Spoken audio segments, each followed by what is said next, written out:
He never expected to own a spaceship, let alone a battered relic teetering on the brink of collapse. The rusted hull glistened under the overhead floodlights in the scrapyard, its chipped paint telling stories of lost battles and forgotten voyages. Jax Fletcher stood on the docking ramp with grim skepticism shadowing his features. The craft smelled of stale air, old hydraulic fluid, and the faint tang of something organic, though he couldn't place it.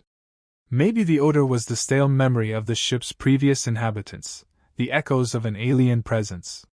He told himself he had no illusions. He was a drifter with frayed finances, barely scraping by with salvage jobs. Owning this relic was the only way off this dead-end moon. If it flew, that was enough. Its official name, stenciled in an alien script along the flank, had been half burned off by plasma scarring. A local clerk had scrawled a basic translation on the paperwork. Sojourner vessel of the Daily Eye. It meant nothing to him. Jax only cared that he could refuel it with standard hydrogen cells and that the thrusters still sparked. And apparently they did. At least, that's what the mustachioed yard manager swore. Jax had parted with a bundle of credits, his entire life savings from scrapping drone fighters out in the wastelands, for this moment. He stepped up into the dim corridor, lit by flickering overhead tubes that gave off a cold, sickly glow. The hull groaned around him as if resenting the shift of weight. It was big. Bigger than he'd expected. He used a small handheld luminescent rod to sweep the path ahead. Panels hung from the ceiling, half torn free, wiring exposed. It looked like a monster that had been gutted from the inside. But somewhere in that darkness was the pilot's seat. He needed to sit, check the engines, see if the fuel system was intact. With every step, memories from his past tugged at his mind. The countless times he tried to outrun the ghosts of betrayal, old commanding officers who'd turned on him, the partner who'd double-crossed him on a frontier job, and the fiancée who'd left him on the eve of their wedding, claiming he was too broken for any normal life. He used sarcasm as a shield. Here, the only company he had was the moaning metal and his own cynicism. This ship was a symbol of his last-ditch attempt to find purpose. If she didn't fly, he'd be trapped again. He found the cockpit behind a set of sliding doors that squealed open at his approach. He tested a row of switches. Some lights hissed and sparked overhead, but a few screens came to life in shifting alien glyphs. He rifled through the manuals he'd downloaded onto his data slate, scanning for references to Daily Eye architecture. No such luck. The layout was foreign. He sighed, rubbing the back of his neck, already feeling the tension mounting. But a thrumming sense of possibility caught him off guard. It wasn't hopeless. If he could puzzle out these circuits, rewire them for universal standard, he might get the main reactor humming. He settled into the pilot's chair, surprisingly ergonomic for something built by a race not quite human, and strapped himself in. He pressed the ignition, and the console answered with a low moan that shook the floor. The overhead lights surged to half brightness. Then, all at once, the rest of the corridor illuminated with a dull hum, revealing doorways, a cargo area, and the silhouettes of storage units lining the walls. Jax exhaled, lips curling in relief. The battered girl still had some fight left in her. He began flipping more switches, calibrating the NAVCom for this star system. The fuel gauge looked promising, albeit half-empty. Then he noticed one of the readouts blinking in an odd sequence. A subdeck chamber was drawing power, significant power. That was strange. He typed commands into the console, trying to isolate what subsystem might be active. The text scrolled in a language he didn't recognize. He cursed softly and rummaged in his bag for an auto-translator device. He held it up to the screen, letting it parse the glyphs. Eventually it spat out staccato words that made little sense. Cryo. Chamber. Vital. Presence. A cryo chamber? He stared at the readout, disbelieving. This rust bucket was supposed to be an abandoned piece of alien tech. The salvage yard manager had insisted it was picked clean. The very notion that a stasis pod remained on board, and was still drawing life support power, sent Jax's heart into a gallop. He thought of the rumors, illegal trafficking, smugglers freezing exotic creatures. Or maybe it was some alien organ bank. The yard manager might have overlooked a hidden cargo hold. Could it contain stolen contraband? But the power usage, this was big. Possibly a living occupant. His mind whirled with the risk. If someone was in cryo, they might be a fugitive, or a genetic experiment, or worse. Or maybe someone with a bounty. He felt a pang of cynicism. He'd been a scavenger and a soldier. He had done morally questionable things to get by. But the idea of discovering a living being locked away in a hold made his chest tighten. He thought back to how he'd been locked inside his own personal nightmares for years, never quite free from regret. Maybe this was a chance to do something better. Perhaps not. But he had to see. He pressed the coordinates into the console. According to the deck diagram, the cryochamber was located near the cargo bay, behind multiple sealed bulkheads. Jax unstrapped himself, scooped up his luminescent rod, and cautiously headed down the corridor. The lights flickered. He navigated the twisting halls, nearly stumbling on a collapsed beam. At last, he reached a hatch with thick, mechanical locks. A hiss of old hydraulics made the door lurch open, revealing a small circular chamber on the other side. The hum of machinery vibrated through the floor, the temperature dropping perceptibly. Frost clung to the metal walls. In the center of the room stood a single upright cryopod. Dark glass, webbed with ice crystals, obscured whatever lay inside. He swallowed, carefully approaching. A faint green glow emanated from the base, pulsing with a heartbeat-like rhythm. The translator device beeped again, scanning the alien text across the control panel. All it offered was life signs stable. Subject daily eye female. Condition fertile. He almost dropped the device. A daily eye female, presumably the same species that built this vessel. Jax peered at the shape behind the frosted glass. Slender. Humanoid silhouette, but with elongated limbs or something that looked slightly curved. His heart hammered in his chest. She was definitely not human, yet the shape was close enough that he could sense where her hips, shoulders, and head might be. The console's glow traced her outline. His mouth went dry. Fertile? Before he could talk himself out of it, he examined the control panel for a safe way to open the pod. If she'd been in stasis for a while, she might need medical assistance. The risk was high, but he couldn't just leave her. He keyed in a command, and the machinery whirred. The glass slowly defrosted. A hiss of pressurized vapor streamed around the edges. He held his breath, half expecting her to leap out and attack him. But she remained still, eyes closed, her features becoming more visible through the thinning fog. She was tall, maybe 6.5 feet, with dusky violet skin that had a faint luminescent pattern around her temples and neck. Her hair, if that's what it was, fell in braided tendrils. A luminous swirl traced the ridge of her cheekbones, giving her an otherworldly regality. The cryosuit was minimal, more a band of shimmering fabric wrapped around her torso and hips. Jax's gaze skittered away with an unexpected flush of heat. This was too intimate.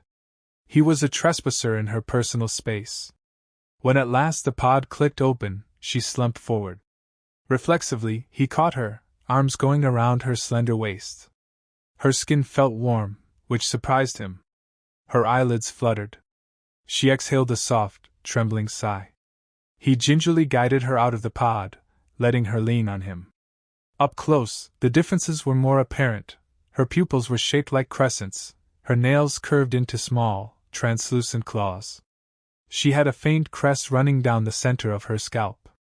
She smelled of starlight and ozone, a crisp tang that made the hairs on his neck stand up. Her eyes opened. A flicker of confusion, then something deeper. She parted her lips to speak, but the words came out in a choked, alien tongue. He reached for the translator, adjusting the frequency. She tried again, voice rough.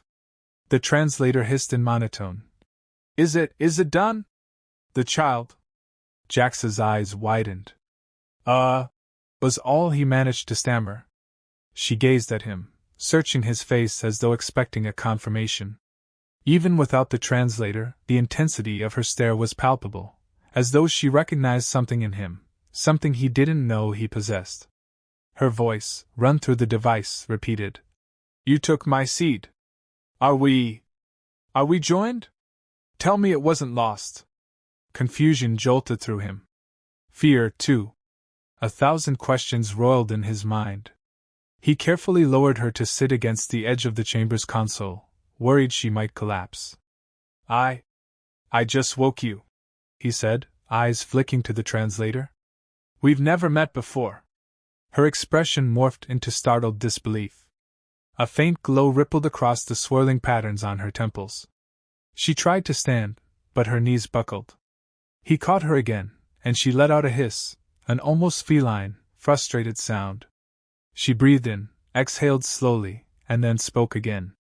You're not the caretaker assigned to me. My cycle was triggered. Are you an intruder? Or... You must be the new caretaker, yes?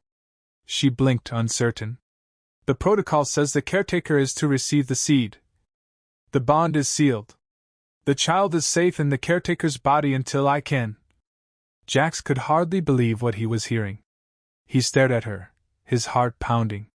Was there some misunderstanding? The translator might be messing up. But the words were chillingly clear. She believed he'd impregnated her? Or that he was supposed to be impregnated? He couldn't tell. The shock and tension in her gaze made him realize she was equally confused, maybe even frightened. But her outward demeanor still carried a poised fierceness he found hard to define. The overhead lighting flickered. The subtle hum of the life support system thrummed through the floors. Jax realized he had to address her misunderstanding head-on. My name's Jax Fletcher. I found this ship in a junkyard. I bought it. I didn't know you were aboard. I certainly didn't impregnate you or anything like that. Are you injured? He tried to keep his voice steady, though his nerves crackled with adrenaline. She pressed her palm to her forehead, trying to steady herself. You're saying you are not from my brood? You are a traveler? But why would you purchase our vessel? Where is the caretaker assigned to me? I was promised. I was told that when I awakened, I would have the caretaker's bond. The paternal host is key to our continuing lineage. Her luminous markings glowed with an anxious pulse, and she closed her eyes, pained. How long was I in stasis? He glanced at the console. I'm not sure. The logs are partially corrupted. This ship looked abandoned for a while. On an impulse, he took her hand, gently setting it in her lap. She watched him with wariness. I'm sorry, he murmured. I didn't want to disturb you, but you were draining the reactor. I had to investigate. Her gaze flicked to his face. She studied him as if searching for deception. Then, with a weary sigh, she nodded, as though accepting a dire new reality. I am Azraya of the Daily Eye. I was chosen for an interstellar seeding voyage. The caretaker was meant to carry my genetic essence so that our bond would produce a synergy, an heir. We Daily Eye reproduced through a specialized transference. But something went wrong. She caught her breath, voice unsteady. If you are not the caretaker, then what has become of my child? The question cut him to the core. She seemed genuinely convinced there was a missing child or potential child. His protective instincts flared, surprising him with their intensity. Hey, calm down, he whispered. He tried to steady her. I don't know anything about your caretaker or your child. This might be a big misunderstanding. The yard manager said this ship was found drifting. Maybe your caretaker died or was captured. There's no record of them. Azraya's eyes shimmered with something akin to tears, though they didn't quite form. She trembled but regained composure quickly, a proud tilt lifting her chin. If they are gone, that means my cycle is incomplete. My body, once awakened, it's prepared for the final melding. We have to confirm that my seed wasn't wasted. If it was inserted into a caretaker, but the caretaker perished, then my lineage is lost. She paused, blinking back her grief. You say you purchased my vessel. You intend to pilot it. That means fate has placed me in your hands. In the old traditions, you would be forced to become caretaker to preserve the seed. But you are not Daily Eye. Your physiology might not be compatible. Jax swallowed hard. This was far above the everyday salvage runs and shady deals he was used to. In his wildest nightmares, he never expected to be roped into an alien fertility predicament. Yet the anguish on Azraya's face stirred empathy, a strange desire to comfort her.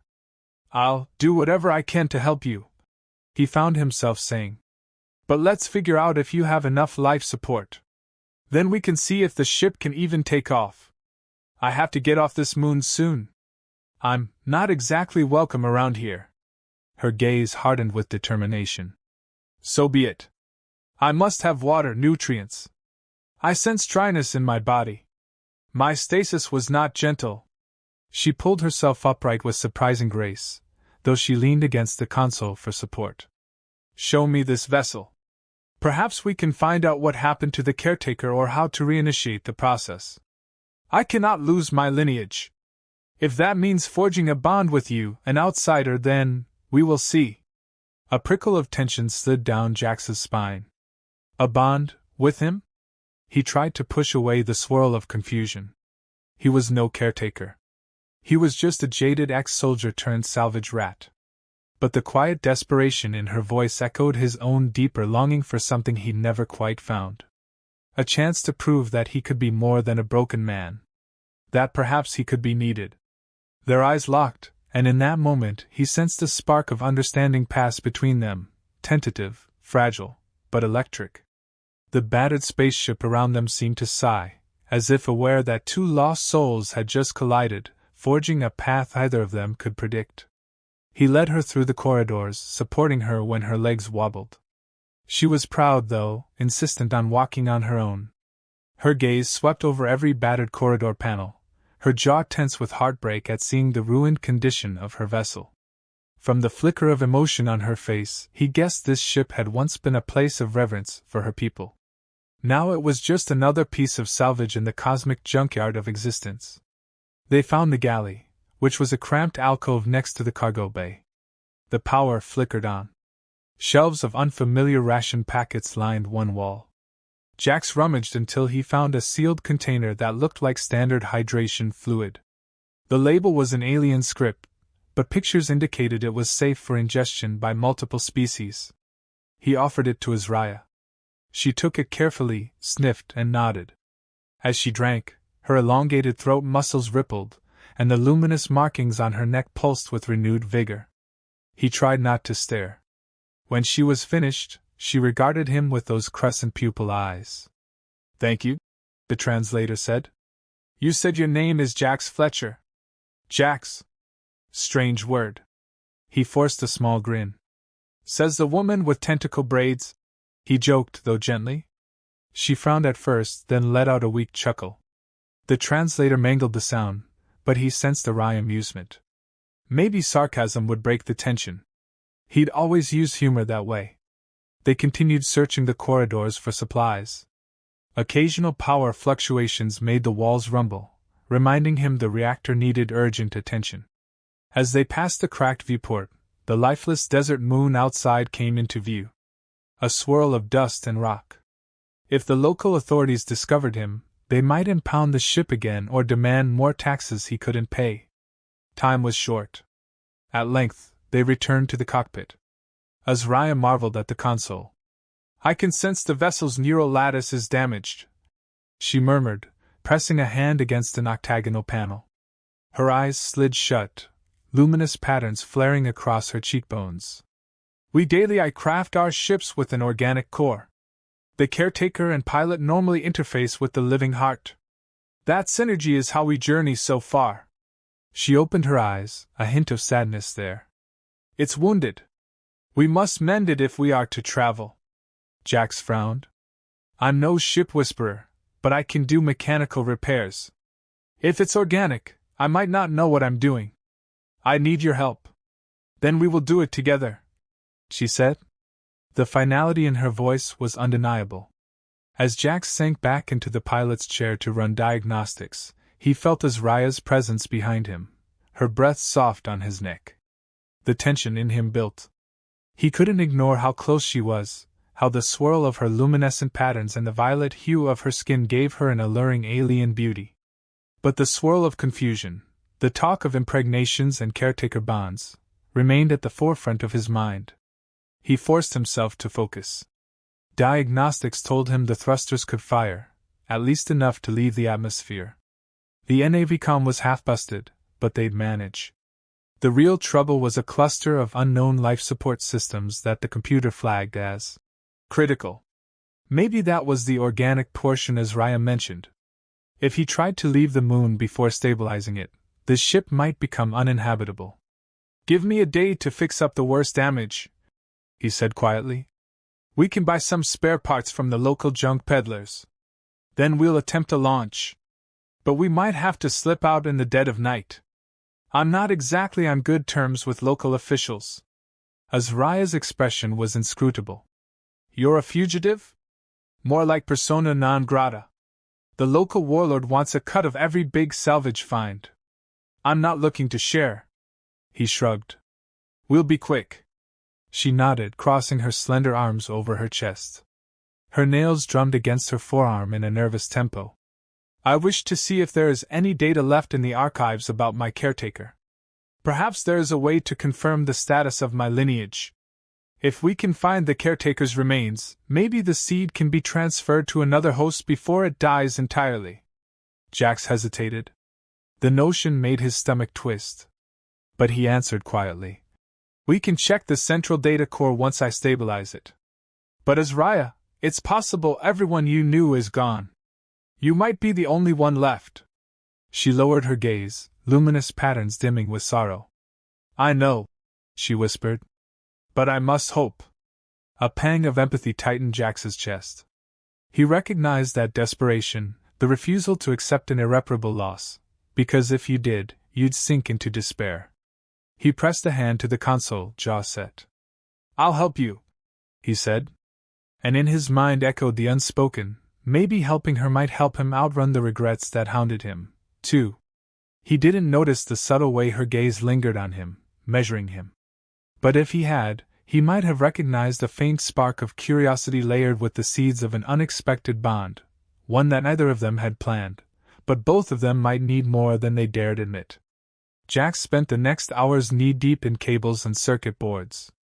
He pried open panels in the guts of the corridor walls, coaxing the battered systems back to life.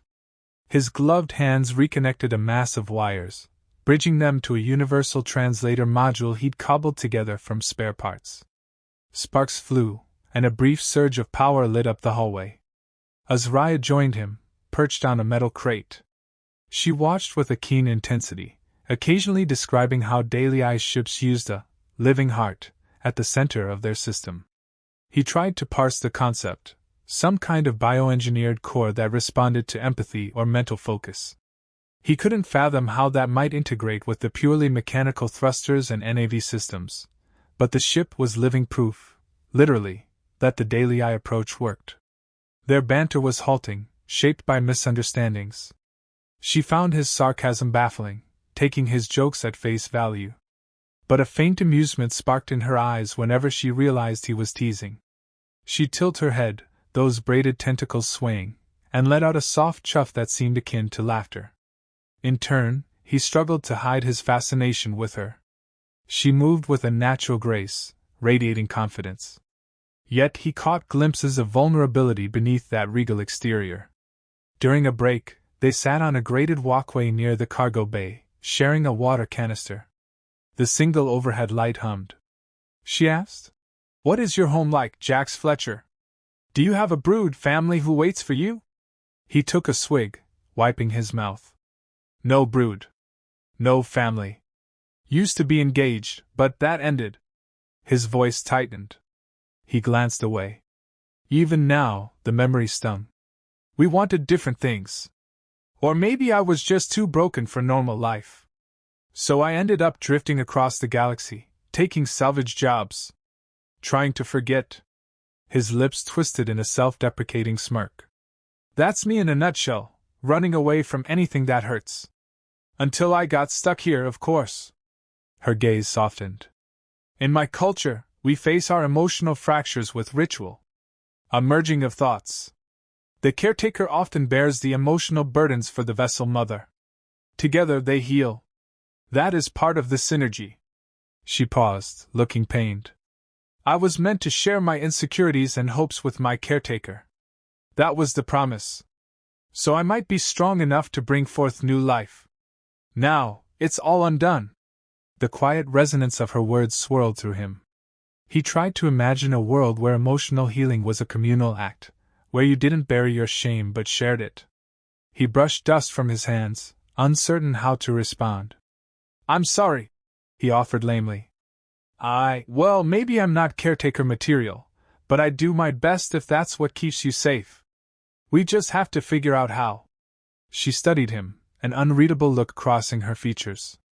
You may not be Dalei, but the bond might still be possible if the ship's living heart recognizes you. If you're open enough.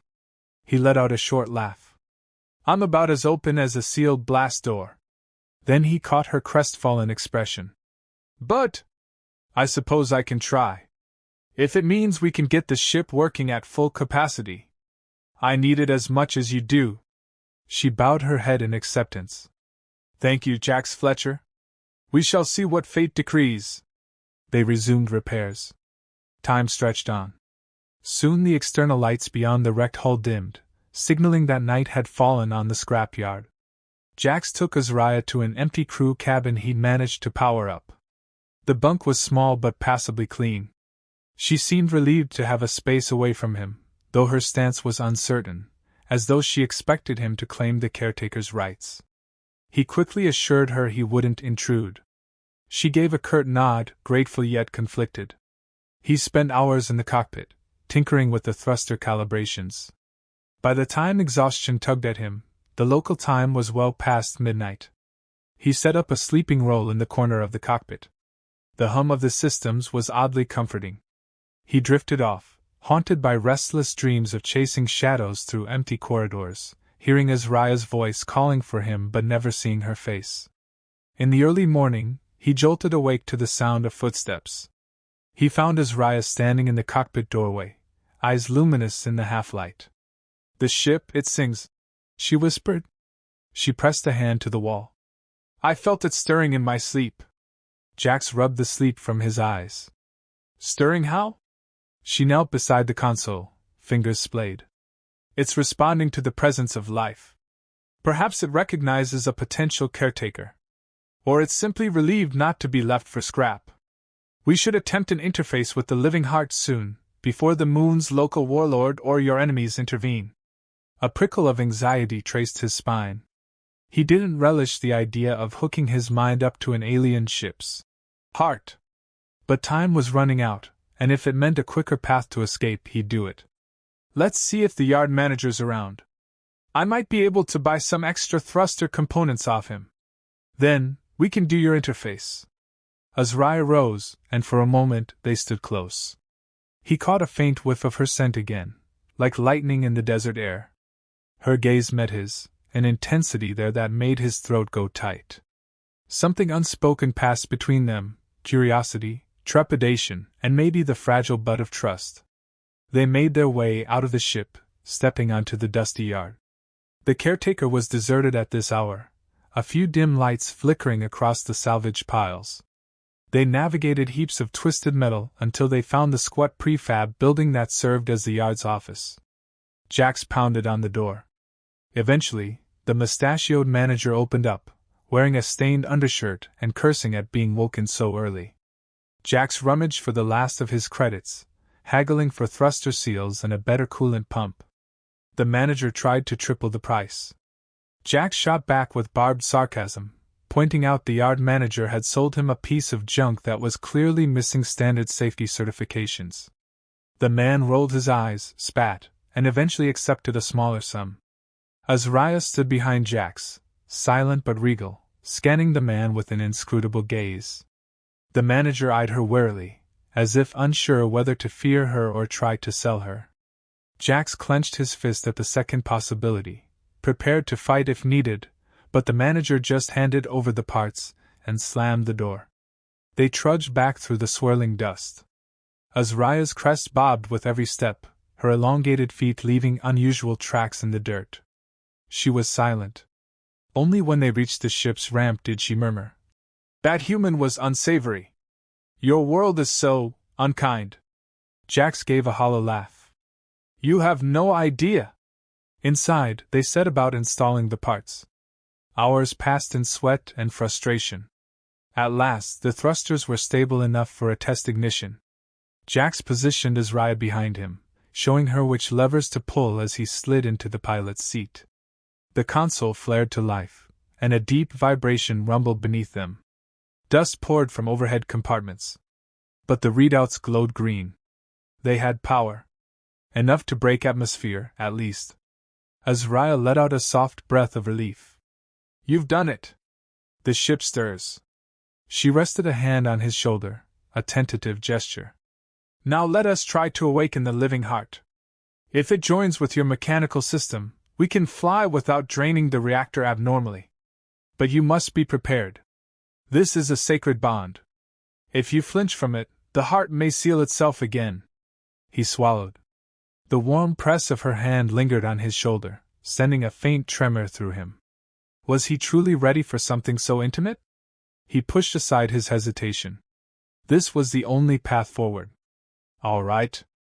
Show me the way. They made their way to a sealed chamber behind the cockpit. Azraya input a series of alien glyphs into a recessed control panel, and the door slid open with a sigh of stale air. Inside, dim green bioluminescent veins snaked along the walls, converging at a spherical structure pulsing in the center like a massive organ. A faint gel-like membrane shifted over it. Jax felt an instinctive shiver of awe and revulsion. This was the ship's living heart. Azraya stepped forward, her posture reverent. She pressed her palm against the membrane. Her luminous markings flared in response, the sphere pulsing more brightly as if greeting her. Then, her other hand beckoned Jax closer. He stepped forward, heart pounding. The sphere's surface shimmered. What do I do? He whispered. Place your hand beside mine. Open your mind. Let the heart sense your intentions. She glanced at him. And trust me. His rational brain screamed that this was insane. Yet a deeper part of him, the part that had yearned for a sense of belonging ever since he'd lost everything, leaned in. Slowly, he lifted his hand, pressing it against the soft, gel-like surface. It gave slightly under his touch, warm and throbbing like a live creature. A surge of alien energy rippled along his arm. He gasped as his mind suddenly filled with swirling colors, impressions, half-formed memories that were not his.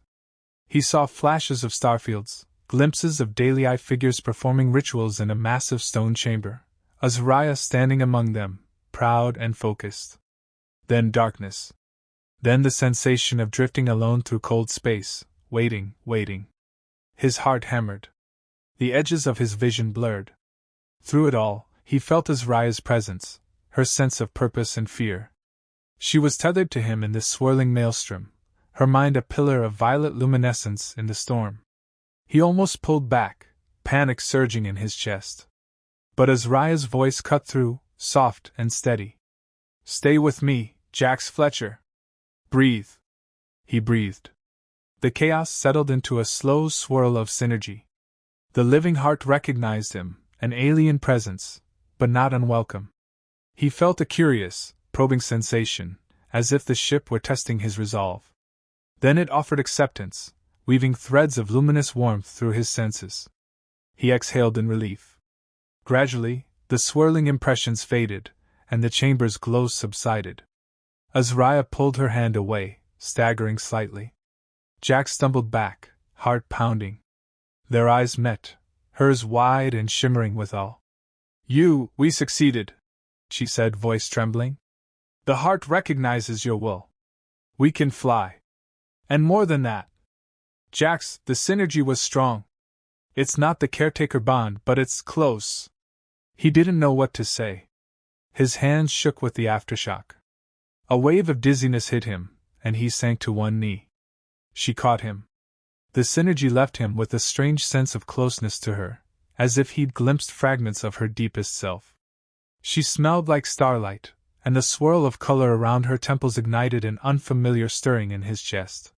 He realized, with a jolt, that if the caretaker bond was anything like what he'd just experienced, it would be infinitely more intense. Was he ready for that? Did he even have a choice? He forced a laugh, shaky and uncertain. Well, that was one hell of a handshake. She smiled, a genuine warmth lighting her features. We have taken the first step, she agreed. With the living heart awakened, they left the chamber, hearts pounding. The corridor lights now glowed steadily, the power distribution more stable. The synergy had apparently reinvigorated the entire vessel. Jax felt it in the deck beneath his feet. The ship was alive.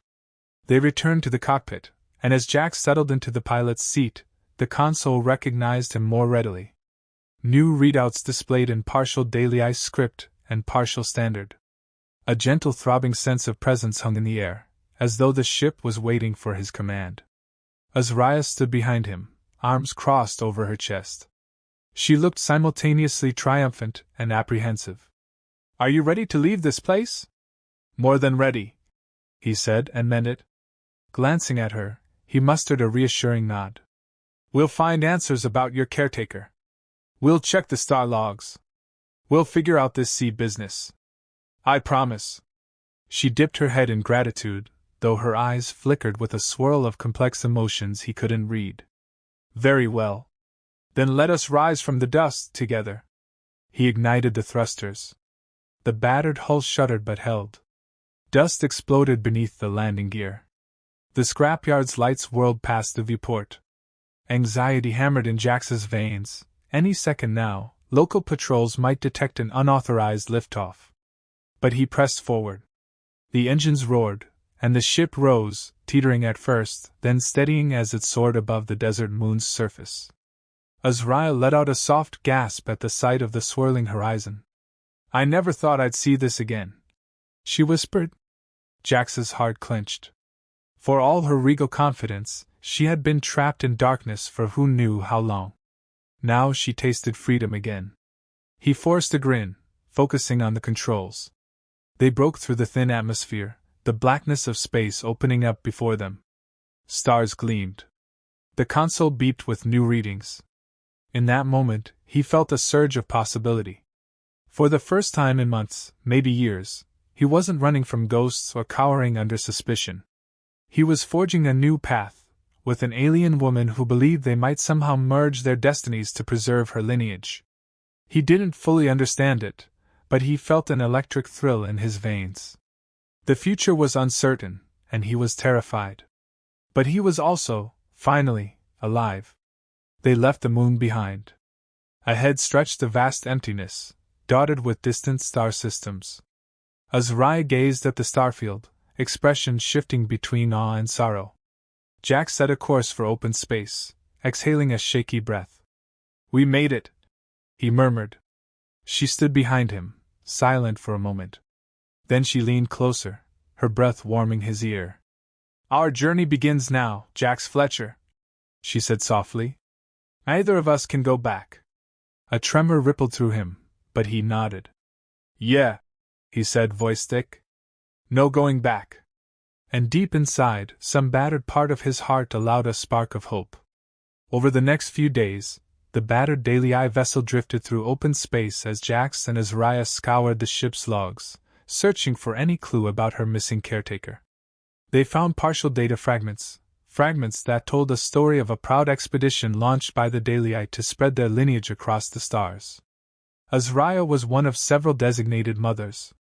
Each mother was paired with a caretaker who would bear a portion of the mother's genetic essence, some complex biological transference.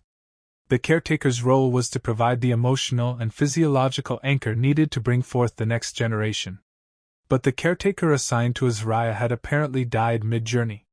The logs hinted at sabotage or an attack by unknown forces. The vessel had limped off, losing most of its crew before it finally wound up drifting. Azraya's stasis chamber had remained active, perhaps by design or by some glitch in the system. The caretaker was lost, along with the unborn child. Azraya read through these logs with haunted eyes. She rarely spoke, but Jax sensed her rising grief. He tried to offer comfort, clumsy as his attempts were. She accepted his presence with quiet gratitude, yet an undeniable tension threaded through her posture. Her body was in the final stage of fertility, the ship's logs warned. She had awakened from stasis at the critical point. Without the caretaker bond, her body would eventually attempt to flush the incomplete seed. It could be physically damaging or even fatal, given the unnatural circumstances of being adrift. The only hope to salvage the lineage was if she found a compatible caretaker soon. One evening, she confronted him in the ship's small common area. "You have seen the data. My caretaker is gone. So the seed that was once transferred to him is lost. But my body still resonates with the final stage. If the caretaker bond is not re-established, I may die." Her voice trembled at that final admission. Jack slowly set aside the engine manual he'd been studying. He felt a stab of alarm. "Die? Azraya, we'll figure out another way. Maybe we can find more of your species, get medical help." She shook her head, braids swaying. "The data says my brood was scattered, possibly destroyed. I sense none of my kin in the ship's memory beacons. If I do not attempt the caretaker bond soon, my body will reject the incomplete cycle. It will be catastrophic." He swallowed, heat flooding his face. "You're saying I have to be that caretaker?" She met his gaze, eyes filled with sorrow. "I fear you are my only chance. The living heart recognized you. That means the synergy might be possible. But we are different species. I do not know if your physiology can handle the caretaker role.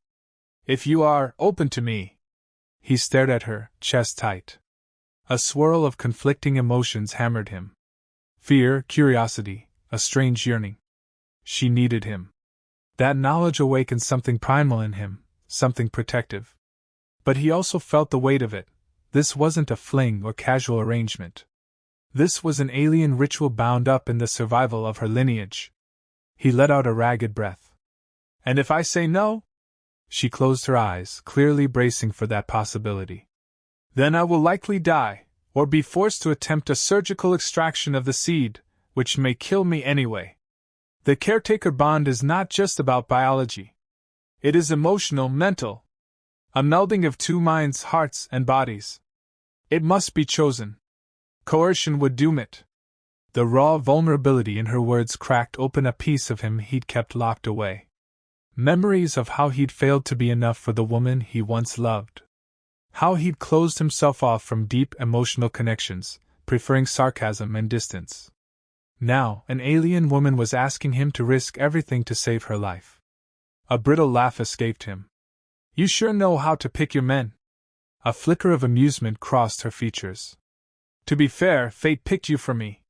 But yes, my standards have lowered drastically." He snorted at that. Then his face turned serious. "I'm a mess," says Raya. "I push people away. I'm not sure how to even open my heart for something like this. Especially if it's as intense as that living heart interface times 1,000. She stepped closer, her hand brushing his. That fleeting contact sent sparks through his veins. "We can proceed slowly," she murmured. "Build trust. The caretaker bond can be approached in stages. Touch, empathy, a merging of breath and essence. But it must happen soon."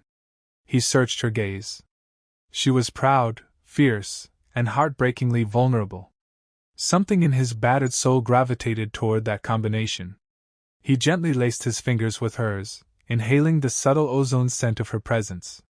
"All right," he said, voice low. "I'll try. Let's figure this out together." Relief washed over her features, followed by a flash of lingering worry. "We have only a short window," she cautioned. "When my body senses a caretaker presence, it will intensify the hormone cycles.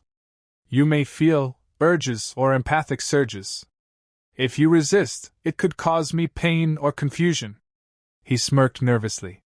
"Not exactly how I pictured my day going when I bought this rust bucket. But hey, I'll do my best to keep you alive." She arched a brow. "That is all either of us can do." They spent the next day preparing for the bond, tidying up the living quarters to create a calmer environment. The ship seemed to sense their intent. The overhead lighting grew softer, the living heart chamber pulsed with a gentler rhythm. Jax found himself caught between nervous anticipation and a quiet determination. He made the choice to help her. There was no turning back. Azariah prepared a ritual space in the living heart's chamber. She gathered containers of bioluminescent fluid from hidden compartments, describing them as catalysts for the caretaker bond. She showed Jax how to smear a few drops along his wrists and temples. It tingled, warming his skin, the faint glow reflecting off the sweat on his brow. She did the same to herself, the swirling patterns along her cheeks intensifying. They knelt facing each other before the ship's pulsing core. Greenish light danced across their features. Her eyes flickered with alien longing, and Jax's heart thudded against his ribs. He was about to enter an intimacy so profound he could hardly wrap his mind around it. Azariah spoke softly, the translator glitching at certain words. "We share breath first." She leaned in, exhaling gently. He inhaled, feeling a subtle electric current pass between them. The hair on his arms stood on end. His mouth went dry, but he followed her lead. Slowly, they passed shallow breaths back and forth, the atmosphere laden with tension. Time blurred. The living heart's pulsing grew louder in his ears. He became acutely aware of Azariah's body, the rhythmic expansion of her rib cage against his hands where they rested on her sides. She leaned into him, her braids brushing his neck. An intoxicating wave of her scent enveloped him. He felt a rising surge of warmth in his core, as if an invisible connection were knitting their bodies together from within. He gazed at her parted lips, her eyes half-lidded. The translator repeated her whisper. "Surrender to the link." They pressed their foreheads together. A jolt of bright light flashed across Jax's closed eyelids. He sucked in a shuddering breath. Emotions not his own rippled through his mind. Longing, fear of failure, a yearning for connection, images of a proud but endangered species counting on her to continue their line. He groaned, feeling tears prick his eyes from the overload. Azariah's arms slid around his shoulders, steadying him. He let his guard down, letting her in. His own regrets spilled out, memories of heartbreak, shame over betrayals, the times he felt worthless. He felt her sadness as she witnessed his scars, but also her acceptance, an unwavering compassion that soothed the raw edges of his pain. Their breathing synced. The living heart glowed brighter, enveloping them in a tapestry of shifting color. He felt a deep stirring in his body, a heat that was both physical and emotional, forging a craving for union. He heard her moan softly, the translator failing to catch it, but the meaning was clear. They were on the precipice of something irreversible. She pressed closer, her violet skin warm beneath his hands. The caretaker bond required more than mental merging, there had to be physical synergy, a literal exchange. He trembled, remembering how she'd believed him impregnated or impregnating. Now, the translator was silent, but her eyes conveyed desperate need. He gently cupped her face, feeling the swirl of luminescence under his thumbs. Her lips parted, revealing small fangs. Their kiss was slow at first, alien but achingly intimate. A tingling wave passed through him, as if the living heart pumped an electric current into their entwined forms. She made a soft mewling sound, and he deepened the kiss with a trembling urgency, uncertain how far to go, but letting the bond guide him.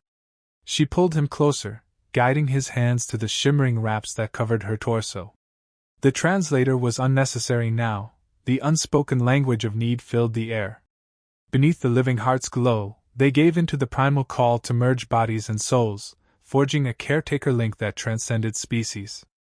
Each touch reverberated, echoing back a shared sensation, forging an ever-tightening loop of pleasure and emotional surrender. Their clothing was shed in pieces, an unspoken dance. His breath caught at the sight of her alien contours, the graceful lines of her limbs, the soft luminescent stripes curving along her hips. She gazed at his human form with equal curiosity and longing, her fingers trailing over his scars. Their combined warmth radiated, intensifying the swirling lights in the chamber. Jax felt a wave of near-overwhelming emotion, fear, wonder, protectiveness, surrender. When their bodies finally joined, the caretaker bond flooded him with raw ecstasy and heartbreaking vulnerability. He sensed her entire being in that moment, centuries of daily heritage, the prayers of her ancestors for new life, her hope that with him she might not only survive but thrive. He gasped her name as the synergy peaked, their minds blurring. He caught glimpses of a child, an image in her mind, a possibility. Their hearts pounded in unison, forging a new path that defied logic or caution. In the throes of that unity, tears pricked his eyes, and her luminous markings flared so brightly that the chamber walls glowed. The living heart pulsed in tandem with their breath, their cries echoing. For a moment, it felt like they became starlight, infinite and boundless. Then the wave crested, and they clung to each other, hearts hammering. The lights gradually dimmed, leaving them in a hush broken only by soft panting. The caretaker bond was formed. He felt it deep in his bones, an unbreakable tether. Azraya's eyes opened, shining with quiet awe. She reached up to touch his face. You are caretaker," she whispered, voice husky. "I feel it. The child, the seed, it's not lost." Jax swallowed, overwhelmed. He could still sense her presence like an echo in his mind. "We did it," he murmured. "You're safe. Right?" Her lips curved into a tremulous smile. "Yes. I can feel the cycle stabilizing. It will take time, but I'm alive. And we are joined." He had no words. He pressed his forehead to hers, letting the afterglow cradle them. He had never known such closeness, so terrifying and yet so achingly beautiful. In that moment, he realized something crucial. Their lives were entwined now, for better or worse. They were no longer alone, and the implications were staggering. But as he held her, the living heart's hum soothed his frazzled nerves, and he let out a shaky laugh. "Guess I'm off the market." She chuffed a soft laugh in return, the translator hissing with static. And they stayed there, entangled beneath the ship's gentle glow, feeling the weight and wonder of what they had just done. For once in his life, Jax Fletcher felt an undeniable sense of belonging, a glimpse of hope that, despite all the odds, he might have found a future worth fighting for. In the days that followed, the caretaker bond began to manifest in surprising ways. Jax noticed subtle changes in his perceptions. Sometimes he caught glimpses of Azraya's mood without needing to see her face, or felt her faint presence at the edge of his thoughts, like a lingering echo. It wasn't mind-reading, exactly, but more like emotional resonance. He also discovered that his body occasionally tingled with a low-grade warmth in the presence of certain stimuli. Azraya explained that the caretaker bond made them hypersensitive to each other's states. She was adjusting as well. The translator rarely captured the nuance of her descriptions, but from what he gathered, her body was now harnessing his hormonal chemistry to stabilize the seed. She teased that he might be carrying a piece of her genetic code inside him. The notion was mind-bending, but he accepted it with a mixture of awe and mild panic. They fell into a routine. Jax continued mechanical repairs on the ship, coaxing more systems online. Azraya meditated near the living heart, ensuring the caretaker bond remained stable. She also experimented with universal language modules so she could learn to speak standard without the translator's interference. Between tasks, they shared quiet meals in the galley, talking about their worlds, their lives, the improbable path that brought them together. Their conversations became laced with half-teasing banter. She found his sarcasm charming now that she understood it better. He learned to read her subtle expressions. An unexpected closeness bloomed, not just physical but emotional. Yet shadows lingered too. Azraya carried the weight of her species' survival on her shoulders. Jax still wrestled with self-doubt. Were they strong enough for what lay ahead? One afternoon, Azraya accessed the star charts, cross-referencing them with the last known coordinates of other Daily vessels. She discovered a coded distress signal in the logs, far off in a neglected sector of space. Possibly the remnants of her brood. She proposed they go there, hoping to find a clue to her people's fate. Jax hesitated, anxious about wandering into unknown territory. But seeing her resolve, he agreed. They charted a course. The moment they set the new route, the ship's sensors picked up a trailing signature behind them, a small, stealthy vessel. Jax's stomach nodded. He suspected the local warlord had hired mercenaries to track them. Sure enough, as they approached the jump gate at the edge of the system, the stealth ship uncloaked, firing warning shots. Alarms blared in the cockpit. Azariah rushed in, her eyes wide with adrenaline. Jax cursed, yanking the thruster controls. "Damn it, they've got weapon systems!" he barked. "Hang on!" He slammed the flight stick forward, weaving the vessel in a chaotic pattern. Laser blasts singed the hull. The living heart synergy responded, boosting the engines beyond normal capacity, but the ship wasn't built for heavy combat. Gritting his teeth, Jax accelerated for the jump gate, ignoring the hail of fire that rattled the corridor walls. Azariah clung to the co-pilot's seat, nails digging into the metal. "We can't outrun them for long if we don't jump," she said, voice taut. "Push the reactor. I'll channel the living heart." He nodded, trusting her. She closed her eyes, pressing a hand to a small interface node. The swirling lights in the cockpit intensified. Jax felt a spike of shared adrenaline and determination. The engines roared as if infused with Azariah's fervor. The stealth ship closed in, but their thrusters launched them in a final burst of speed. They rocketed into the jump gate's swirling wormhole, leaving the pursuer behind. Once they cleared the jump, the ship shuddered, battered by quantum turbulence. The lights flickered. Azariah groaned, sliding from her seat to the floor. Jax hurried to steady the controls, panting from the wild ride. The entire hull moaned in protest, but they emerged into the designated sector, a quiet, star-dappled expanse far from major trade routes. Silence reigned. The sensors showed no immediate signs of pursuit. They drifted in the cosmic hush, letting the engines cool. Jax sank back, relief and exhaustion flooding him. Azariah remained on the floor, breathing hard, her luminous patterns dim. He knelt beside her. "You okay?" he asked, cradling her head. She nodded weakly. "Channeling the heart takes a toll. But we're safe, for now." He lifted her gently, carrying her to her cabin. She curled against him, trembling with an aftershock of stress. He laid her on the bunk, smoothing a stray tendril from her forehead. She opened her eyes, gazing up at him in gratitude. An ache tugged at his chest. In that moment, he realized she had become precious to him, beyond the caretaker bond. He cared for her. He wanted her safe. "Rest," he murmured. "I'll keep watch." She caught his hand. "Thank you, Jax Fletcher," she whispered, and he felt the sincerity like a warm pulse through the bond. He left her to recuperate, returning to the cockpit. The starfield outside was eerily calm. The console beeped with an inbound signal, something faint. He realized it was the coded distress call Azariah had mentioned. It pulsed from a nearby planetoid, an uncharted rock orbiting a red dwarf star. Jax studied the readouts, feeling dread coil in his gut. If there was a Dalei presence there, it might be a trap. Then again, it might be Azariah's only hope of finding her people. When Azariah emerged hours later, she was steadier, though her face remained etched with fatigue. He showed her the console readouts. Her eyes flickered with hope and fear. "We have to go," she said, voice firm. "If they are Dalei survivors, they need help. I owe them that." Jax nodded, swallowing the lump in his throat. "Then we'll do it." The next day, they descended to the planetoid's surface. The atmosphere was thin but breathable for short periods.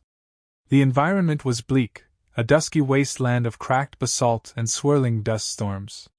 The distress signal led them to a half-buried structure carved into a jagged hillside. Jax landed the ship nearby, scanning for signs of life. Nothing but the faint energy signature from within. With Azariah at his side, he grabbed a portable sensor kit and a pistol for protection. They trekked across the stony ground, buffeted by howling winds. The entrance to the structure yawned like a black maw, ringed by battered alien markings that Azariah recognized as Dalei script. She approached with trembling reverence. The door responded to her handprint, grinding open, releasing a stale gust of air that smelled of decay. Inside, flickering emergency lights revealed a corridor lined with broken stasis pods. Bodies lay in some of them, skeletal remains of Dalei. Azariah's breath caught in her throat. She moved slowly, heartbreak evident in every step. Jax stayed close, scanning for movement. The silence pressed in on them. At the corridor's end, they found a small central chamber. A single stasis pod remained active, humming faintly. Azariah rushed to it, tears streaking her cheeks. Inside was another Dalei female, though far older, her features sunken. Life signs blinked in a precarious range. A console displayed an echo of the distress call. Azariah's eyes glistened. "This is my brood mother," she choked out. "The matriarch."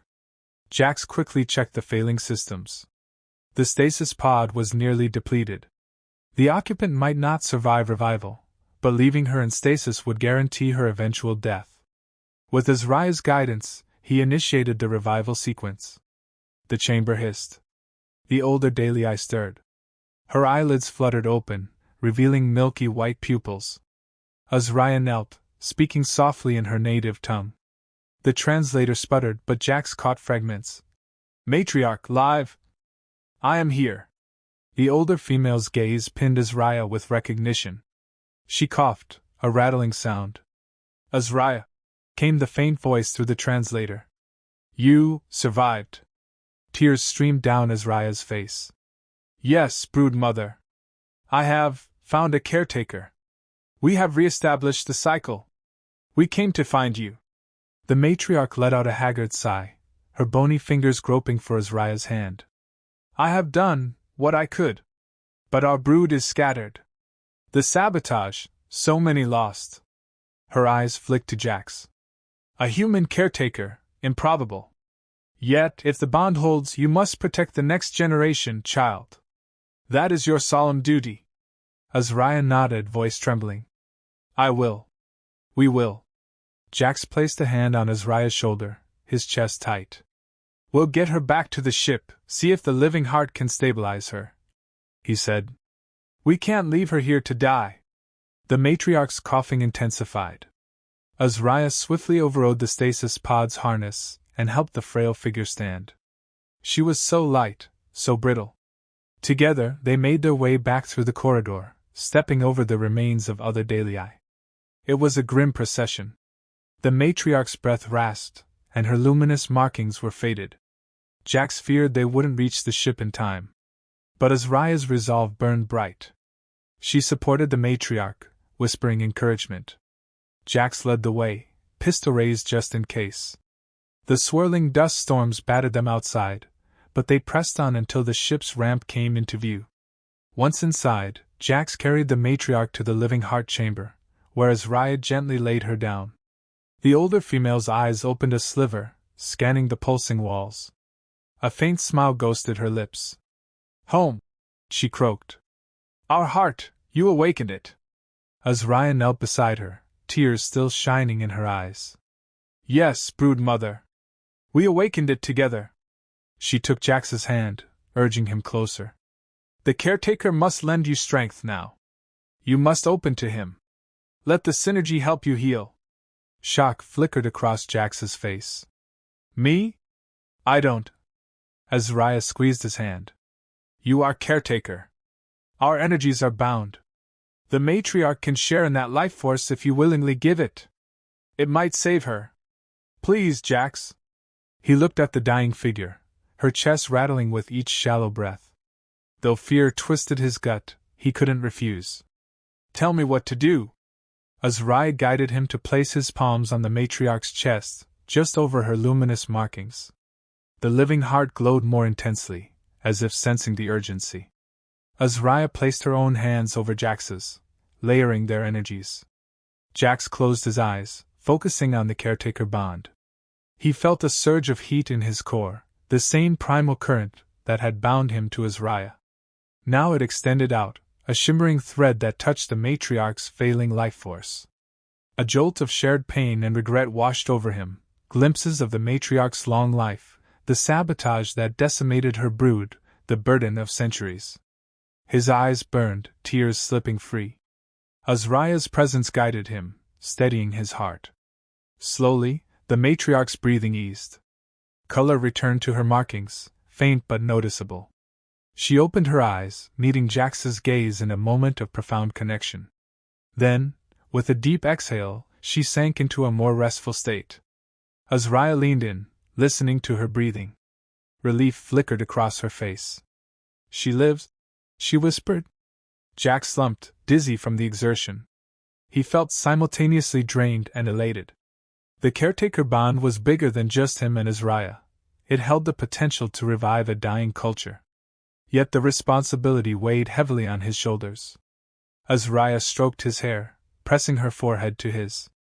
"You've done so much for me," she murmured. "And now for my brood mother. I cannot repay you." He looked into her eyes, swallowing the lump in his throat. "We're in this together," he said, voice rough with emotion. She nodded, expression awash in gratitude. Together. For a long moment, they remained locked in that quiet embrace, the dim glow of the living heart casting them in shades of green and violet. Outside, the dust storms raged across a forgotten world. Inside, a fragile new hope took root, binding two unlikely lovers, and a nascent lineage, to the promise of a shared future. The matriarch's recovery was slow but steady. She was too weak to walk, so Azraya fashioned a makeshift cot in a small side chamber near the living heart.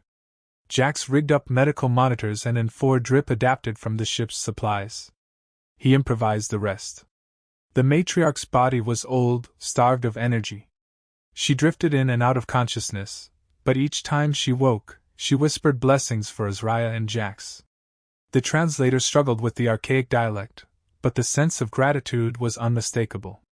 Azraya spent hours by her brood mother's side, chanting soft prayers in the Dalei tongue.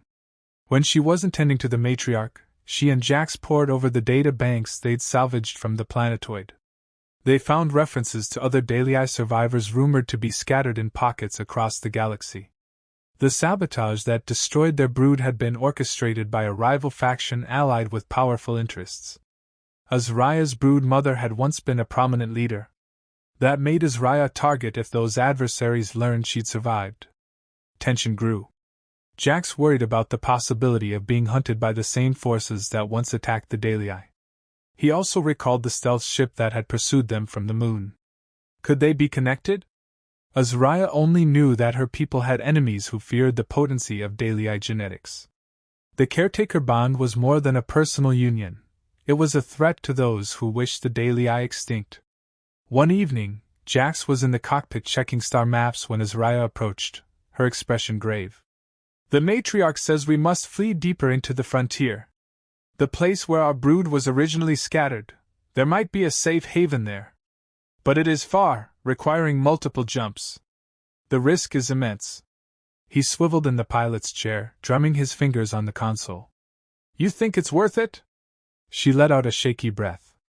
"She believes we may find other survivors, or at least an ancient Dalei outpost. If we gather them, we can rebuild. But the caretaker bond is vital. We'd be the heart of a new brood. Are you ready for that responsibility?" He stared at the starfield outside, a swirl of emotions tangling in his chest. He'd always been a loner, drifting from one job to the next. Now he was on the cusp of becoming the caretaker for an entire species? The thought made him dizzy. But then he looked at Azraya, the soft glow of her markings, the unwavering determination in her eyes. She was risking everything to save her people. Could he really turn his back on her now? His voice came out low. "Yeah. I'm in." She exhaled a breath of relief. "Thank you." They updated the NAV charts, planning a route through uncharted jump gates, reliant on partial star maps from the matriarch's memory. Before they could depart, Jax insisted on reinforcing the ship's defenses. He'd found a pair of salvageable plasma cannons in the cargo bay. Installing them was tricky, but he managed a rough mount on the underside. Azraya cautioned that overt weaponization might strain the living heart's synergy. Still, Jax refused to travel unarmed. The matriarch stabilized enough to speak more coherently. She taught Azraya an ancient ritual for fortifying the caretaker bond. It involved a deeper merging with the living heart that would allow Jax to channel defensive impulses through the ship's systems if they came under attack. Hearing this made him deeply uneasy. He'd never wanted to be some cosmic warrior. Yet he recognized the necessity. Night fell, and the matriarch slept. Azraya led Jax to the living heart chamber again. This time, There were no illusions about the gravity of what they were doing. Candles and glass orbs lined the chamber, their flames reflected in the pulsing walls. Azariah wore a ceremonial wrap made of thin shimmering fabric. Her braids were adorned with small, glowing crystals that chimed when she moved. She looked every inch the proud vessel mother of the Dalei. Jack stood in the center, feeling self-conscious. "I still don't really understand how I'm supposed to channel a defense system," he admitted. "I'm just a guy who was good with a wrench and a blaster, not a telepathic wizard." She approached, resting a hand on his chest. Her expression was tender. "You underestimate what you've become. The caretaker bond is about trust and synergy. The living heart has tasted your spirit. If you believe in this, if you truly open yourself, it will respond to your will in times of threat." He searched her gaze, a storm of doubt swirling in him. But she was right. He'd already experienced the bond's power. Maybe he just needed to let go of his insecurities. He took a breath, nodding. "Okay. Let's do it." She guided him through the ritual. They knelt, facing one another, palms together, eyes locked. The living heart pulsed in rhythm with their breathing. Azariah chanted a low, melodic phrase in Dalei. Jax recognized some words referencing caretaker synergy, protection, unity. As the chant built, the air in the chamber seemed to crackle with energy. She leaned forward, pressing her forehead to his. The edges of his vision glowed with swirling colors. A wave of warmth coursed through him, more intense than before. Her voice echoed in his mind, sweet and urgent. "Jax, trust yourself, trust me, trust the ship." He released a trembling breath. Memories flickered through his mind, childhood on a dusty colony, the heartbreak of betrayal, the moment he found Azariah in Cryosleep. A surge of unexpected gratitude welled up in him, for all the pain that had led him here, to this alien woman who believed in him. He surrendered to the bond, letting it fill him from head to toe. Their bodies hummed with shared energy. He felt Azariah's heartbeat resonating in his chest, or was it his own? Their pulses merged. The living heart glowed so brightly the entire chamber looked bathed in neon color. Wisps of luminescent mist curled around them. Jax felt a deep, primal shift in his consciousness, as if an ancient door in his soul was flung open, letting the star wind in. Then came the final step. Azariah placed her hand over his, guiding it to a small growth on the living heart's surface, a protrusion shaped like a fleshy key. She pressed their joined hands against it. A spark leapt between them. Jax gasped. The ship's presence enveloped him, a swirling tapestry of systems, circuits, and organic tissue, all tied to his sense of self. He felt a rush of power, like lightning coursing through his veins. Azariah cried out, her nails digging into his arm. Jax clenched his teeth, riding the wave of sensation.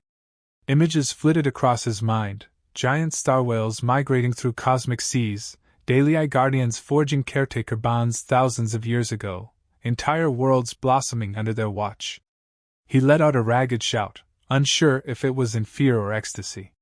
The living heart accepted him, recognized him as caretaker, binding him ever more closely to Azariah and the vessel. Abruptly it ended, the light receding to a soft glow. They collapsed into each other's arms, panting. A thin film of sweat coated Jax's skin, and his heart pounded like a war drum. Azariah trembled against him, burying her face in his neck. He held her, stroking her braids, feeling the charged aftermath of a power far beyond anything he'd known. At last she lifted her face, luminous trails marking her cheeks.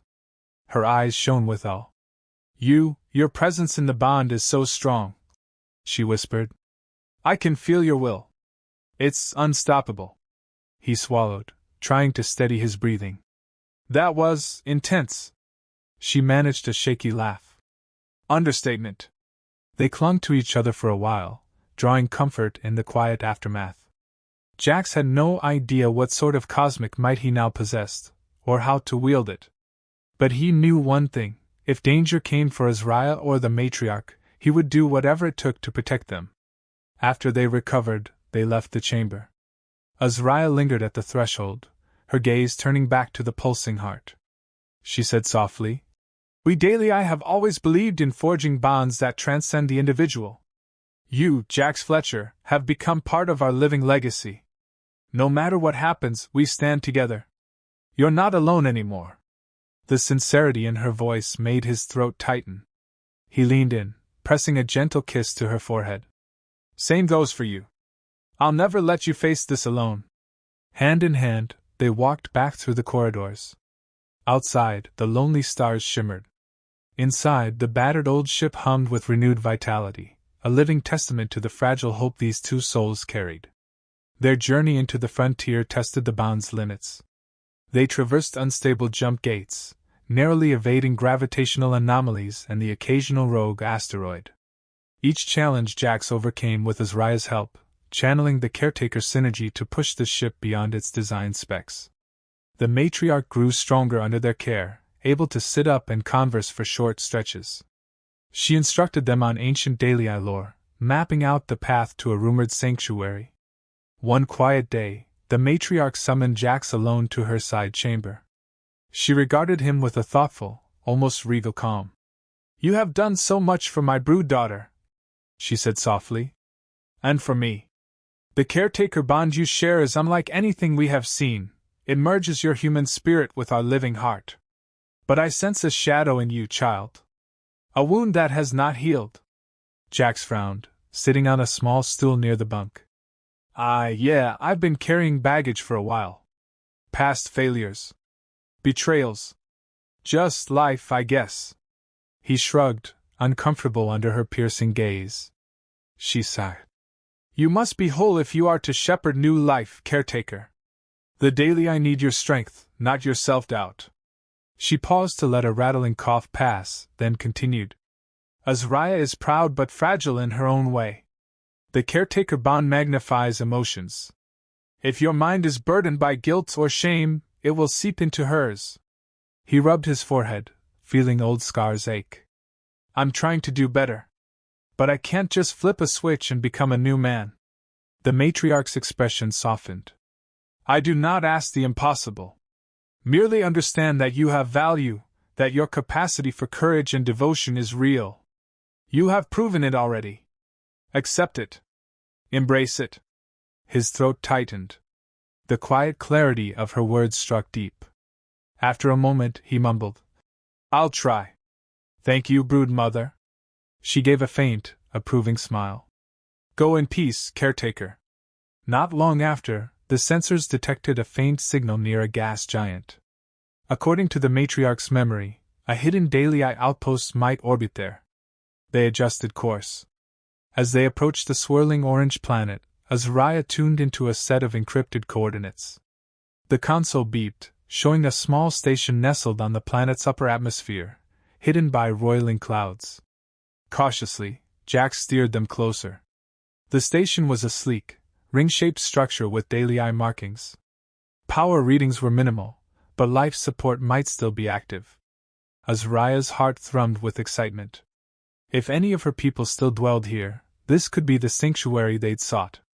But as they closed in, the station's external lights flickered ominously. The docking array extended automatically, as if recognizing the ship. No visible signs of life greeted them, just the hiss of old airlocks. Jax and Azraya donned minimal rebreathers, in case the station's atmosphere was compromised. The matriarch insisted on staying aboard, too weak to explore. She told them to take caution.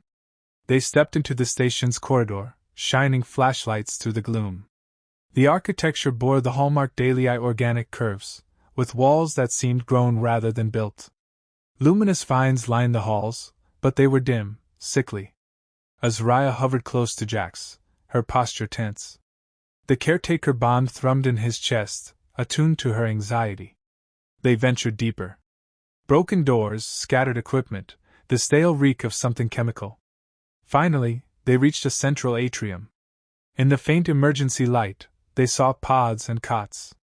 A few had mummified remains, presumably Daily. Azraya stifled a gasp, her chest heaving with grief. There was no sign of survivors. The station was a tomb. While Azraya knelt beside a fallen figure, whispering a soft prayer, Jax scanned the area. A flicker of movement caught his eye.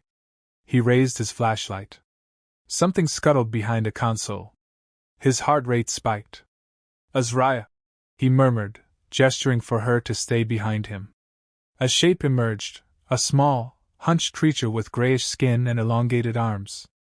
Jax's pistol was in his hand in an instant. The thing hissed, baring needle-like teeth. It looked mutated, as if part Dalei but twisted somehow. Azariah stared, horror dawning on her face. "It's a spliced abomination," she whispered. "Someone must have experimented on a brood member." The creature screeched, lunging forward. Jax fired a warning shot into the floor, the blast echoing. The thing recoiled, then scrambled behind a half-collapsed pillar. A moment later, more hissing sounds came from the shadows.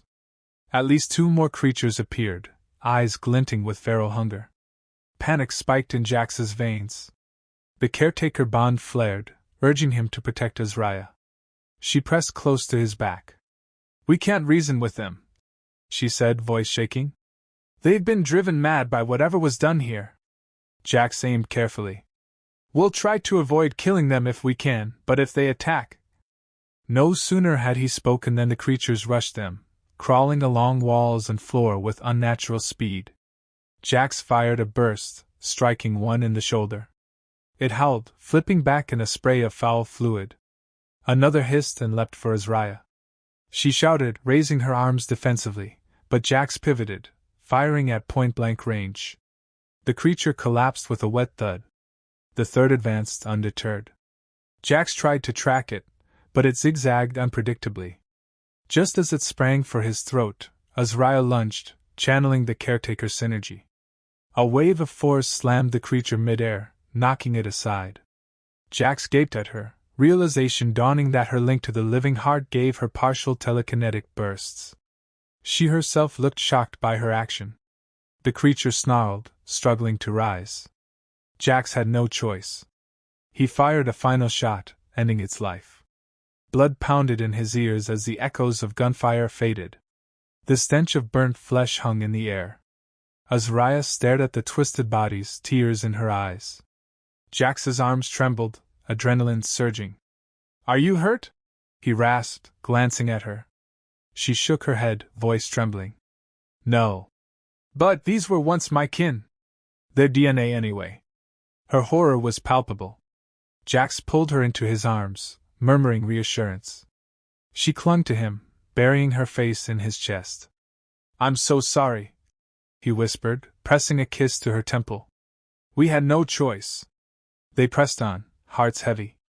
Eventually, they reached a control center. Azariah accessed the logs. The station had been a refuge for Dalei refugees fleeing the Sabata. But hidden among them were unscrupulous scientists, possibly working for the faction that wanted to exterminate the Dalei or twist their genetics. Experiments were conducted, leading to horrific mutations. A plague spread. The station was quarantined. Everyone died or became monstrous. Azariah read these details with shaking hands. Jax rubbed her back, feeling helpless in the face of such atrocity. This was the legacy the Dalei had been reduced to: scattered enclaves, infiltration, betrayal. He felt her pain surge through the caretaker bond, a wave of anguish so raw it nearly buckled his knees. He held her, riding the emotion until it ebbed. "We need to bury these secrets," she said, voice quavering. "Destroy the station so no one else can exploit what's left." Jax nodded, grim. "Agreed. Let's rig the power core to overload after we leave. It'll break up in the atmosphere."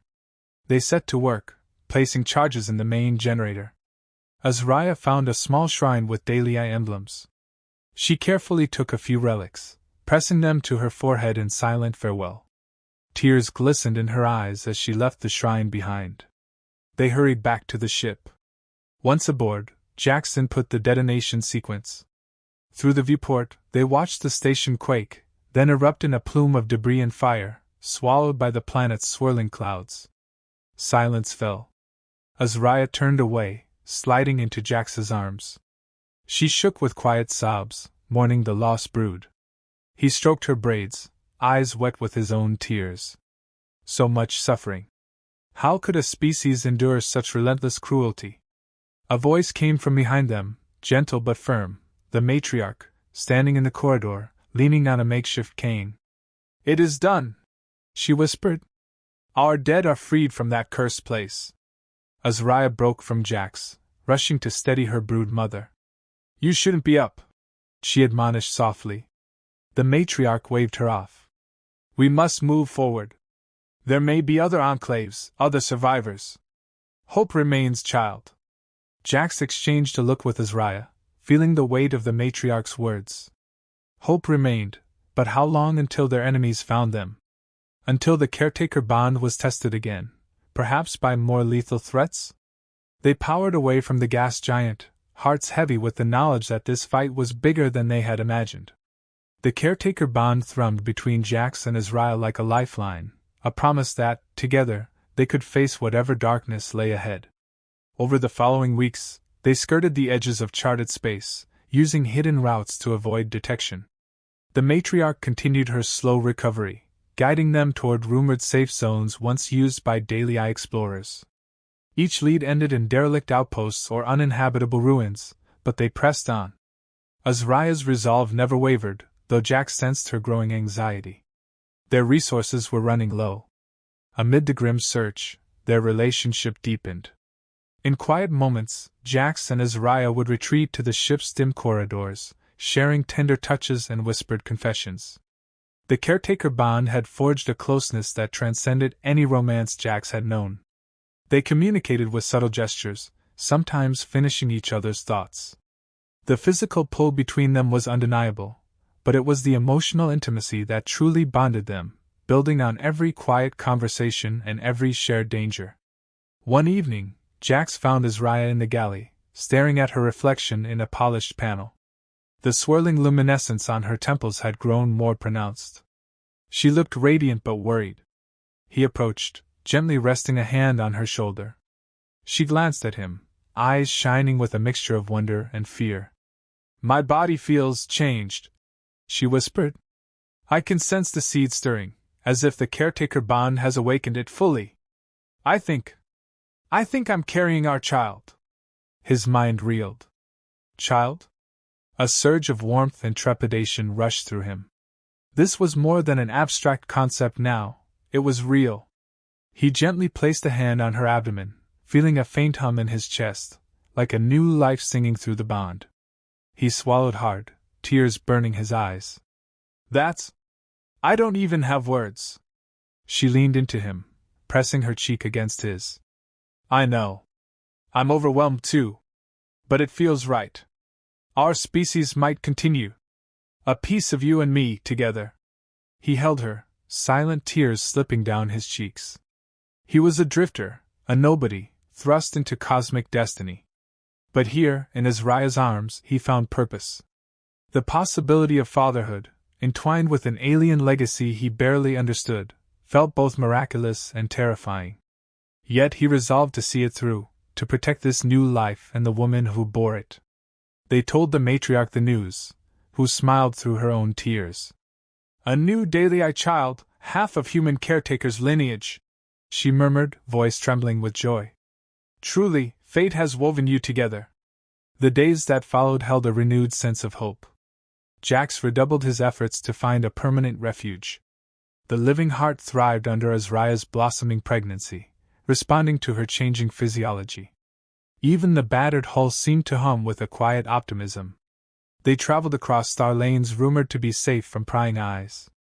But shadows always lurked. One fateful morning, the ship's sensors detected a large vessel trailing them. Not a stealth corvette this time. This was a cruiser, heavily armed, and broadcasting an unrecognized code. The matriarch stiffened upon seeing it. "I sense malice," she muttered. Jax's heart pounded.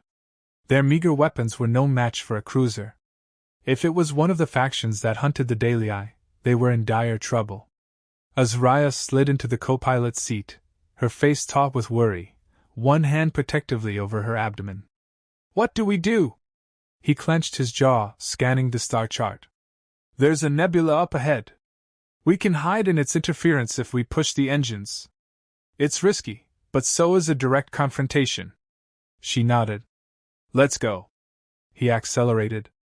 The cruiser followed, picking up speed. Alarms blared as they were targeted by a long-range weapons system. Jack slammed the thrusters, diving into the swirling gases of the nebula. Electric currents danced across the hull. Sensor readings flickered erratically. This was a labyrinth of cosmic dust storms that could short out their systems, but might also shield them from detection. They weaved through luminous clouds, pockets of plasma crackling. The caretaker bond heightened Jax's reflexes, letting him sense the ship's movements in near-perfect harmony. Azariah stood by, channeling the living heart's synergy, keeping the ship stable. The matriarch gripped her cane in the corridor, quietly chanting for protection. A sudden jolt rocked them as a beam of energy sliced past, narrowly missing the engines. The cruiser had followed them in, its silhouette looming through the haze. Jax grit his teeth, spinning the ship in a tight barrel roll. The living heart groaned under the strain. The caretaker bond pulsed with urgency, panic, determination, protective rage.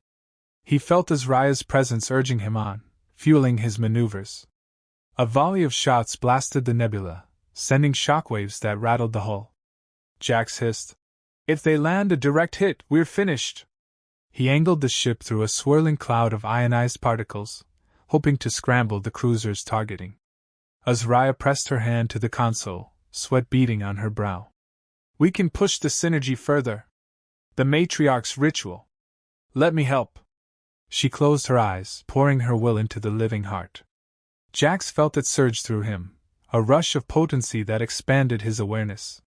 For a heartbeat, he perceived the ship's surroundings in a swirl of cosmic energies, as if the caretaker bond granted him a sense beyond normal sight.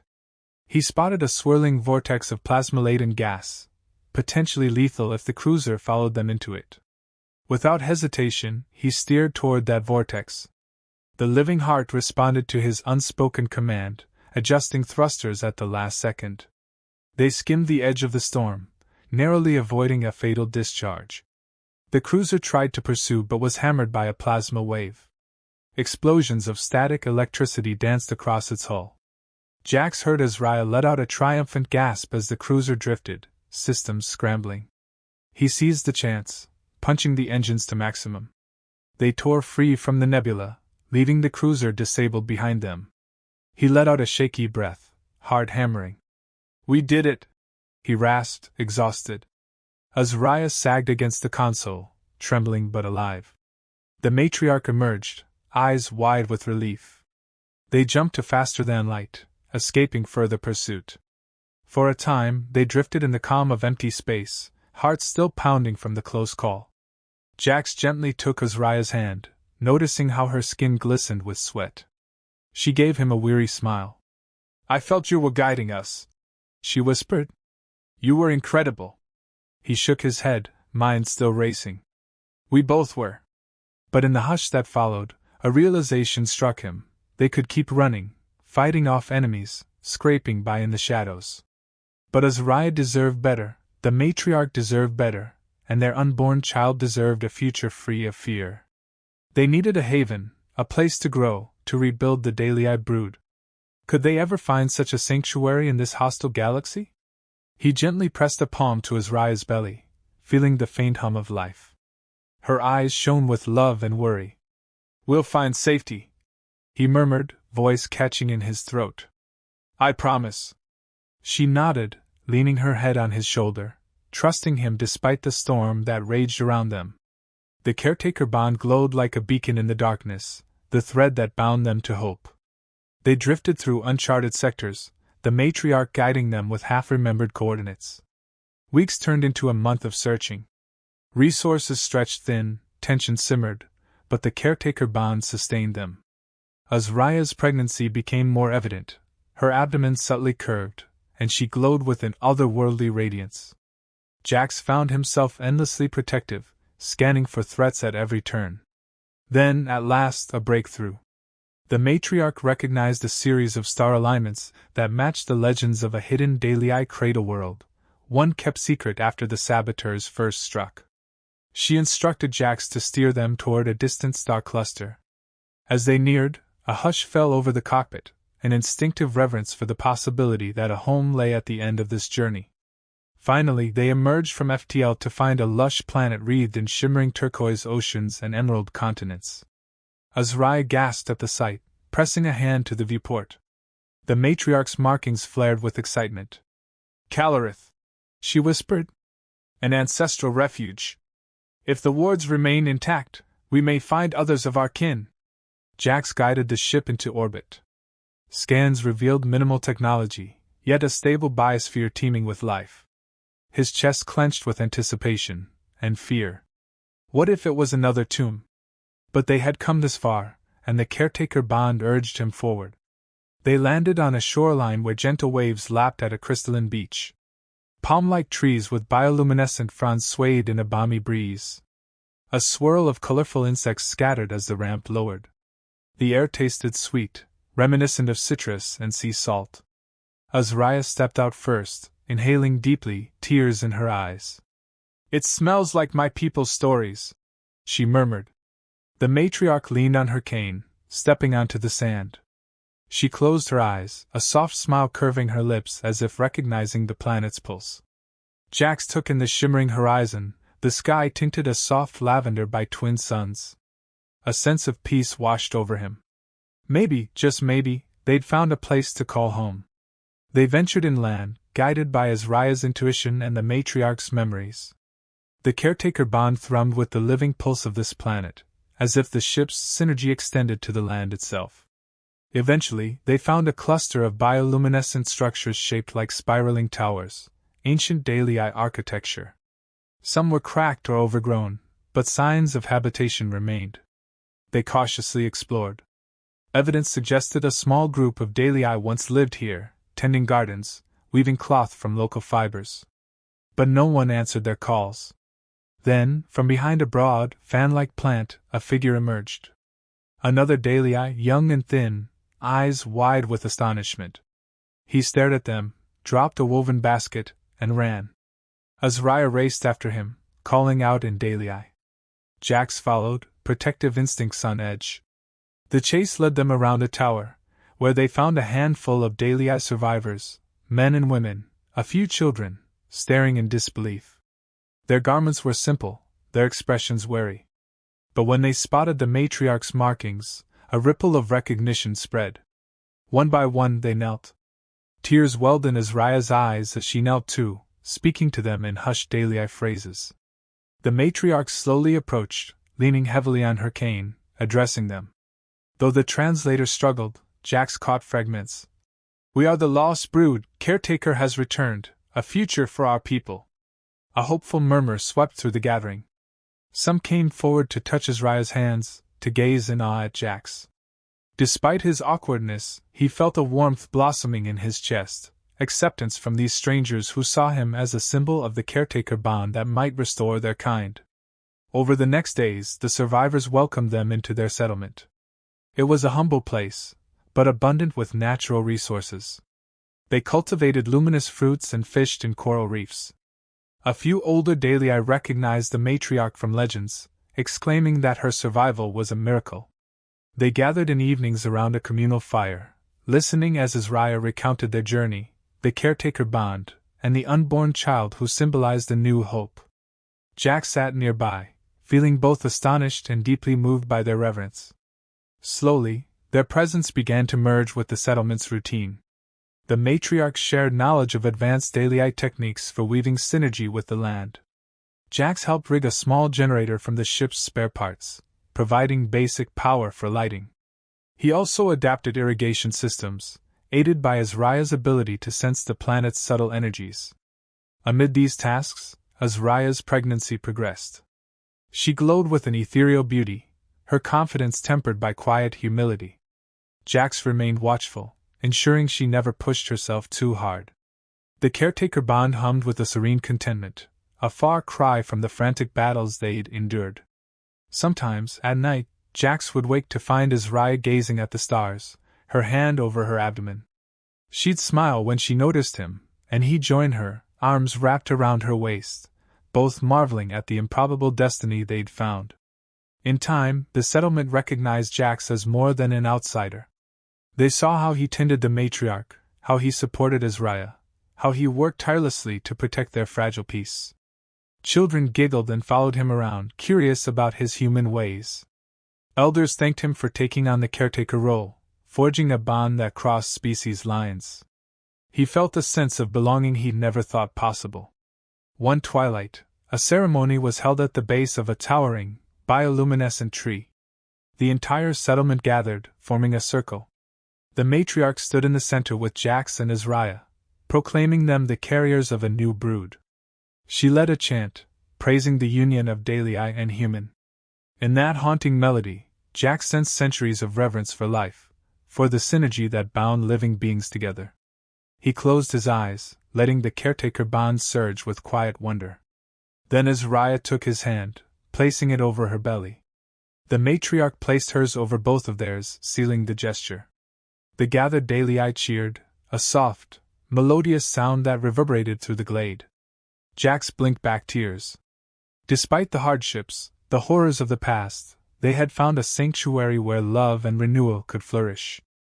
After the ceremony, Azariah led Jax to a secluded clearing by a gentle stream. Night insects glowed in the underbrush, weaving trails of soft light. She turned to him, face radiating joy.